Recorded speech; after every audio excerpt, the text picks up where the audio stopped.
Welcome मोर आ गुटे blog video के मोर background देखि पारथवा गुटे location अच्छे। इटा होचे पथरसेनी। सबे कहसन पथरसेनी गुटे पिकनिक स्पॉट है। तो चलो आज आमे जिमा पथरसेनी बुडी केनता होचे काना होचे सब जिनिस देखमा। तो मुई इटा बाहरी गुली न पथरसेनी के देखि पारथवो देखे गुलेगी।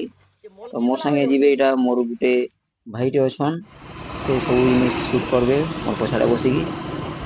आमे इटा बाहरी गलु इटा गला पर तमे देखि पारथवो रास्ता रे गुटे जंगल पड़वा जेनटा कि समरदरा जंगल है। तुमको से जिनिसटा क्रॉस करके जीवाले पड़वा आगे। तो आगे गला परे आमे गुटे जिनिस देखलु ये ठंडा दिन रे सबुआडे वृक्ष गज माने जोगा ହେଇଛେ जेनटा कि येलो येलो फुलिया दिसुचे सबुआडे बहुत ही अट्रैक्टिव लुक लागुचे। तुमने भी आसो इनो फोटो उठो वीडियो बनो बढ़िया लागुचे। फाइनली आमे पहुंची गलु इटा पथरसेनी के। पथरसेनी गाँ के पहुंचला बेले तुमे देखि पारथबो एटा गुटे पथरसेनी के वेलकम कला गेट टे लगी जे। आमे भीतर के पड़ी जाउछु एटा तुमको पथरसेनी के जीवाले पड़ले ई रास्ता देखि जीवाले पड़वा गाँ भीतर आडू हमके आके जीवाले पड़वा। चलो जीमा गाँ पार हला पर तुमको इन 2 किलोमीटर गला पर मिली जीवा तुमको पथरसेनी। इटा होचे पथरसेनी रो से जगह जेनु कि सबे आसिके पिकनिक करछन। इटा महानद इटा लागी देखि छे पारुथबो एटा पथरसेनी के। होचे पथरसेनी ते आमे पहुंची गलु न। एक्चुअली सबे कहते कि पथरसेनी गुटे पिकनिक स्पॉट है।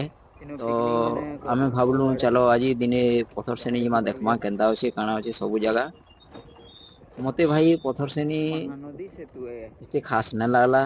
तमे माने जदी आसबाले चाहुचो तो तमे आसिकी देखि जे पारो।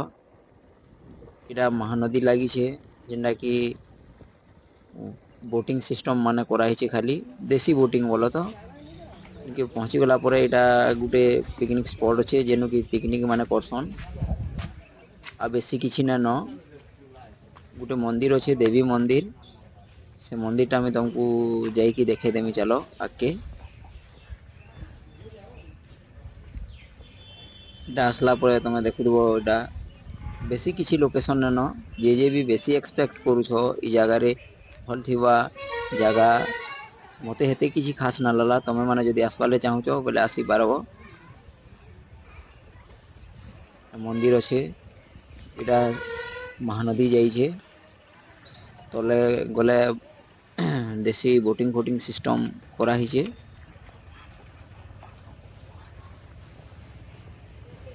आमे जेहेतु हेते दूर आसीछु तो मेहनत टा बेकार ଯିବା ସେଥିଲାଗି ଆମେ ଟିକେ ବୁଲିକି ସବୁଆଡେ ମନ୍ଦିର ମାନେ ଦର୍ଶନ କରିଦେମୁ ଭାବଲୁ।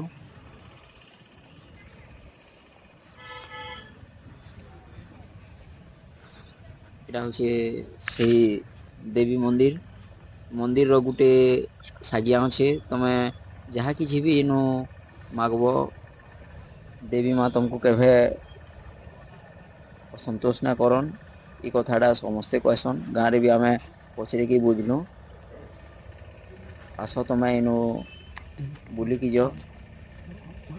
ଆକ୍ଚୁଆଲି ନେଚର ଜାଗା କହିଲେ ଏଇଟା ଭଲ ଲାଗୁଛି ବାକି ପିକନିକ ଲାଗି ହେତିକି ଖାସ୍ ନାନ ବୁଲାବୁଲି କରବାର ଲାଗି ବି କିଛି ଖାସ୍ ଜାଗା ନାନ।